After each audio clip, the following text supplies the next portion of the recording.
কি এমন 10টি অভ্যাস আছে যেগুলো যদি আপনি আপনার জীবনে পরিপালন করেন তাহলে আপনার সম্পদ 10 গুণ বাড়তে পারে? ব্যাপারটা কেমন আজগুবি লাগে না? আমার কাছেও প্রথম আজগুবি লেগেছে, কিন্তু বিষয়টা এমন একজন ব্যক্তির যে কথা শুনলে আপনার আজগুবি লাগবে না, কারণ তিনি তার লাইফ টাইমে তার সম্পদ যে কত গুণ বাড়িয়েছেন তার কোনো শেষ নেই। আপনি ক্যালকুলেটরে হিসাব করতে পারবেন না। এই ভদ্রলোককে, ইনি হচ্ছেন বিখ্যাত বিনিয়োগকারী, বিনিয়োগ গুরু বলি আমরা ওনাকে, ওয়ারেন বাফেট। উনি 10টা অভ্যাসের কথা বলেছেন যেটা তিনি তার জীবনে পরিপালন করেছেন, এবং সেটা করে বলা হচ্ছে যে যদি আপনি আপনার জীবনে এই 10টি অভ্যাস পরিপালন করেন তাহলে আপনার সম্পদ 10 গুণ বাড়বে। আমি ফিল করি আপনার সম্পদ 10 গুণ না, হয়তো 100 গুণ বাড়বে। বাট জিনিসগুলা, অভ্যাসগুলা শুনতে সহজ লাগে কিন্তু অতটা সহজ নয়। পরিপালনে বেশ ত্যাগ স্বীকার করতে হয়, অনেক কষ্ট করতে হয়, সবচেয়ে বড় বেশি ধৈর্য ধরতে হয়। সো চলুন আমরা দেখি তো ওয়ারেন বাফেটের সেই 10টি অভ্যাসের কথা। কি কি সেই অভ্যাস? যদি একটু পরিপালন করলে আপনার 10 গুণ সম্পদ বাড়ে তাহলে সমস্যা কোথায়? চলুন আমরা সবাই মিলে ট্রাই করি। প্রথম কি অভ্যাস সেটা নিয়ে আমরা আলোচনা করি। তবে হ্যাঁ বন্ধুরা, আপনারা যারা আমার সাথে যুক্ত হয়েছেন কিন্তু আমার চ্যানেলটিকে সাবস্ক্রাইব করেন নাই, ফেসবুক পেজটিকে ফলো করেন নাই, তারা চ্যানেলটিকে সাবস্ক্রাইব করুন এবং পেজটিকে ফলো করুন, করে আমাদের সাথে থাকুন। আমি বিশ্বাস করি আমাদের প্রত্যেকটা ভিডিও কিন্তু আপনাকে খুব হেল্প করবে। অনেককে সেটা করছে। Thank you. চলুন এবার মূল আলোচনায় যাওয়া যাক। ওয়ারেন বাফেটের সবচাইতে দামি এবং সবচাইতে গুরুত্বপূর্ণ যে অভ্যাস সেটা হচ্ছে নিজের উপরে বিনিয়োগ করা। ভদ্রলোক প্রতিদিন 5-7 ঘন্টা পড়াশোনা করেন, এবং সেই যে ছোটোবেলায় শুরু হয়েছে সেই পড়াশোনা এখন তার 94 ইয়ার্স ওল্ড ওনার, উনি এখনও সেই পড়াশোনা চালিয়ে যাচ্ছেন। নিজের উপরে বিনিয়োগ করা মানে নিজেকে প্রতি মুহূর্তে আপডেট করা। তিনি বলেন যে তার নিজের স্কিল, জ্ঞান এবং চিন্তার শক্তিতে বিনিয়োগ তাকে এত বড় হতে অনেকখানি সাহায্য করেছে। ওয়ারেন বাফেটের মতে জ্ঞান হচ্ছে এমন একটা সম্পদ যেটা কেউ কেড়ে নিতে পারে না। আপনার কাছে টাকা থাকলে কেউ ছিনিয়ে নিতে পারে, আপনার বিল্ডিং কেউ পুড়িয়ে দিতে পারে, কিন্তু আপনার ভিতরে যে জ্ঞান সেটা কারোর সাধ্য নেই আপনার থেকে ছিনিয়ে নেয়ার। তাই নিজেকে আপডেট করা, নিজের জ্ঞানকে উন্নত করা, নিজেকে সারাক্ষণ বর্তমান পরিস্থিতির সাথে খাপ খাইয়ে নিতে পারার সক্ষমতা, এগুলো আপনাকে অনেক বেশি সামনে এগোতে হেল্প করে এবং জীবনে আর্থিকভাবে স্বয়ম্বর হতে সহযোগিতা করে। এবং সবচেয়ে বড় কথা হচ্ছে এই যে জ্ঞান নামক যে সম্পদ, এই সম্পদের মূল্য প্রতিদিন বাড়তে থাকে, এটা কখনো ডেপ্রিসিয়েট করে না। বাফেটের একটা গুরুত্বপূর্ণ অভ্যাস হচ্ছে খরচে সংযম, অর্থ ব্যয় সংযম। ভদ্রলোক $31,500 কেনা সেই 50-এর দশকের একটা অ্যাপার্টমেন্ট, 1250 স্কোয়ার ফিট, সেখানে উনি এখনও থাকেন। সবাই ওনাকে মেনশন কিনতে বলেন, কিন্তু উনি বলেন যে না, এখানে আমার চলে যাচ্ছে, আমি হাতের কাছে সব কিছু পাই। ওনার অফিসটা খুব কাছে। তো যে ভদ্রলোক এরকম 1000 কি 1 লাখ বাড়ি কিনে ফেলতে পারে, সে এরকম 1250 স্কোয়ার ফিটের অ্যাপার্টমেন্টে থাকেন, কতটা সংযমী হলে এটা সম্ভব? তার মানে উনি অপ্রয়োজনীয় খরচ মোটেও করতে চান না, কিন্তু যেটা প্রয়োজনীয় সেটা করেন। আমাদের মধ্যে অনেকেই দেখবেন যে প্রায় সবাই আছে যে একটু ইনকাম বেড়ে গেলে জীবনযাত্রার ব্যয় বাড়িয়ে ফেলেন, যেটা ওয়ারেন বাফেটের একেবারে অপছন্দ। উনি সারা জীবনে জীবনযাত্রার ব্যয় বাড়ান নাই, বরং জীবনযাত্রার ব্যয় না বাড়িয়ে যে টাকাটা ওনার কাছে থাকতো সেই টাকা উনি বিনিয়োগ করেছেন, এখনও করেন। কি অদ্ভুত ব্যাপার! কিন্তু এই ভদ্রলোকই আবার তার যে সারা জীবনের অর্জনের 99%ই দান করেছেন। হয়তো অনেকে বলবেন যে টাকা এত ইনকাম করে কী হবে যদি নিজের জীবনে ভোগ না করি। দেখেন ওয়ারেন বাফেট তার ব্যক্তিগত জীবনে আমাদের জন্য কি শিক্ষা নিয়ে এসছেন। উপার্জন করেছেন, অপব্যয় করেননি, এবং সেই টাকার প্রায় পুরাটাই সমাজের জন্য ব্যয় করেছেন। 3 নম্বর অভ্যাস, দীর্ঘমেয়াদী চিন্তা করা। ওয়ারেন বাফেটের সবসময় কথা হচ্ছে বিনিয়োগ should be for long term. উনি বলেছেন যে স্টক মার্কেট থেকে স্টক কেনার পরে আপনি ভুলে যান যে কি স্টক কিনেছিলেন। লম্বা সময় ধরে বিনিয়োগ করা। এবং শেয়ার মার্কেটে উনি বলেছেন কখনো কখনো অল্প একটু গ্রিডি হও, আবার কখনো কখনো সামান্য ভীত হও। তার মানে অন্যরা যখন গ্রিডি হয় তুমি সামান্য ভীত হও, অন্যরা যখন ভীত হয় তুমি তখন সামান্য গ্রিডি হও। তার মানে ডোন্ট ফলো দ্য ক্রাউড। সবাই যখন শেয়ার বেচতে আসে তখন তুমি কেনো, আর সবাই যখন কিনতে আসে তখন তুমি বেচো অথবা ধৈর্য ধরে থাকো। দীর্ঘমেয়াদী ওয়েট করলে যে কম্পাউন্ড ইফেক্ট, সেই ইফেক্ট আপনাকে সম্পদশালী করে। ওয়ারেন বাফেটের ক্ষেত্রে যেটা হয়েছে যে উনি সারা জীবনে যা ইনকাম করেছেন এখন প্রতি বছরে তার চেয়ে বেশি ইনকাম করেন, এমন একটা অবস্থা ওনার চলে এসছে। কারণ এই যে কম্পাউন্ড ইফেক্ট, এক বছর ওনার সম্পদ বাড়ছে প্রচুর।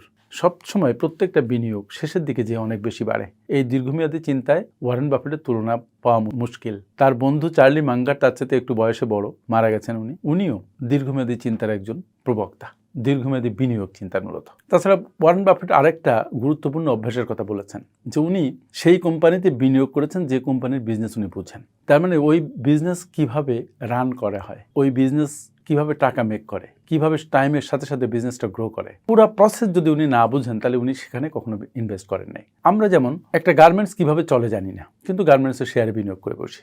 আমরা জানি না একটা সিমেন্ট কোম্পানি কিভাবে প্রোডাকশন প্রসেসই বা কি, তাদের মানি জেনারেশনের পদ্ধতি কি, কিন্তু আমরা সেখানে বিনিয়োগ করে বসি। ওয়ারেন বাফেট এই ধরনের ভুল কখনো করেননি। উনি আগে ট্রাই করেছেন বিজনেসটা বুঝেন কিনা, যদি বুঝেন তাহলে উনি বিনিয়োগ করেন, যদি না বুঝেন উনি বিনিয়োগ করেন না। উনি কোনো ফ্যান্সি জায়গাতে বিনিয়োগ করেন নাই, কোনো জটিল প্রসেসের কোনো বিজনেসে বিনিয়োগ করেন নাই যেটা উনি বুঝেন নাই। সো এটা একটা ইম্পর্টেন্ট অভ্যাস যে ইনভেস্ট করুন সেই কোম্পানিতে যে কোম্পানি সম্পর্কে আপনি বুঝেন, যে ব্যবসা আপনি ভালো বুঝেন একেবারে শুরু থেকে শেষ পর্যন্ত।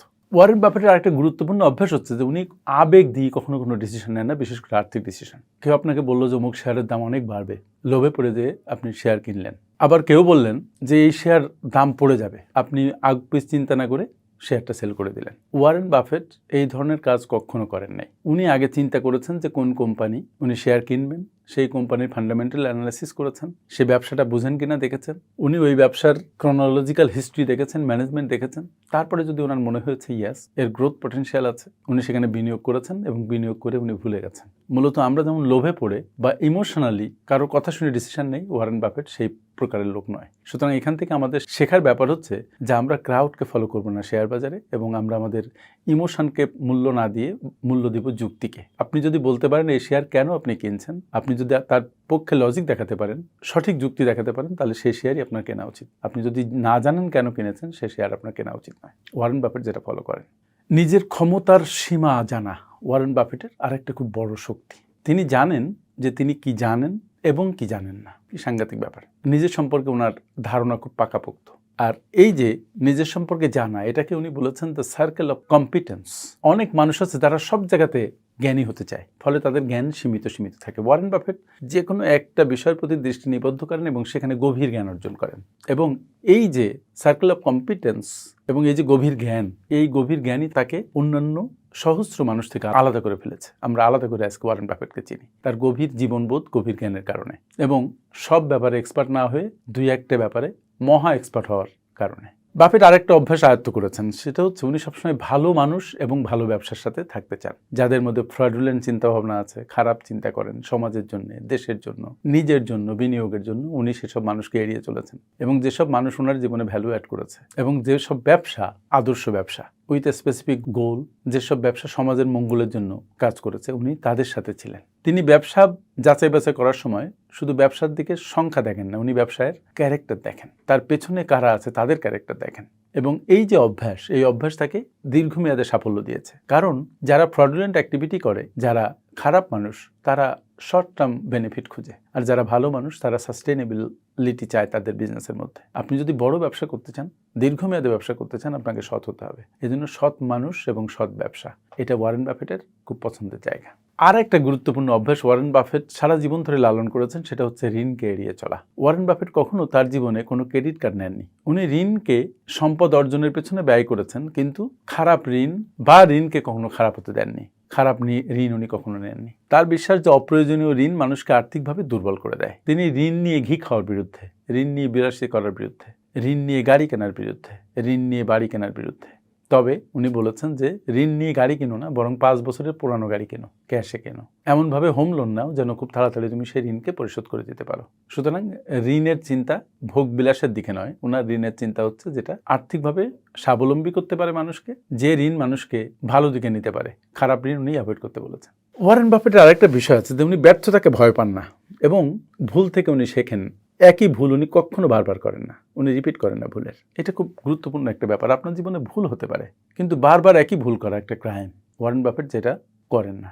তিনি অকপটে নিজের ভুল স্বীকার করেন এবং নিজের ভুল থেকে শেখেন। তার মতে অনেক মানুষ ভুল লুকোতে চায়, ফলে তাদের উন্নয়ন বাধাগ্রস্ত হয়। ওয়ারেন বাফেটের মতে ভুল থেকে শেখা একজন মানুষকে অধিকতর শক্তিশালী রূপে প্রতিপন্ন করে, তাকে বেশি শক্তি যোগায়। সবশেষে ওয়ারেন বাফেট যেটা বিশ্বাস করেন সেটা হচ্ছে চরিত্রই হচ্ছে মানুষের বড় সম্পদ। তার মতে টাকা আসতে পারে আবার চলে যেতে পারে, কিন্তু যদি সততা, শৃঙ্খলা, ডেডিকেশন, নিজের উপরে বিশ্বাস এগুলো থাকে, তাহলে সেই মানুষ আবার সম্পদ তৈরি করতে পারে। তার মতে ভালো চরিত্র ছাড়া অনেক বড় সম্পদও মানুষের জীবনের ক্ষতির অন্যতম বড় কারণ। মানুষকে চরিত্রবান হতে হবে, এটাও ওয়ারেন বাফেটের খুব বড় একটা শিক্ষা।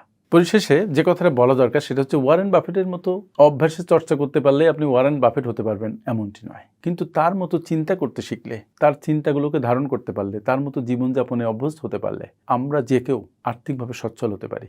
আমাদের যে আর্থিক অবস্থা আছে তার চেয়ে 10 গুণ উপরে উঠতে পারি। আমরা যারা ঝরে যাচ্ছি তারা আবার উঠে দাঁড়াতে পারি। আমরা যারা র্যাট রেসের মধ্যে আছি তাদের সেই র্যাট রেস বন্ধ হতে পারে। সুতরাং যে 10টি অভ্যাসের কথা আমি বললাম, বিশ্বের সেরা ধনী ওয়ারেন বাফেটের, তার এই 10টির মধ্যে কিছুটা যদি আমরা আত্মীকরণ করতে পারি, সেটা আমাদের জীবনের জন্য অনেক পজিটিভিটি নিয়ে আসবে, অনেক ভালো কিছু বয়ে নিয়ে আসবে। আমার সাথে এতক্ষণ থাকার জন্য অনেক অনেক ধন্যবাদ। আসসালামু আলাইকুম।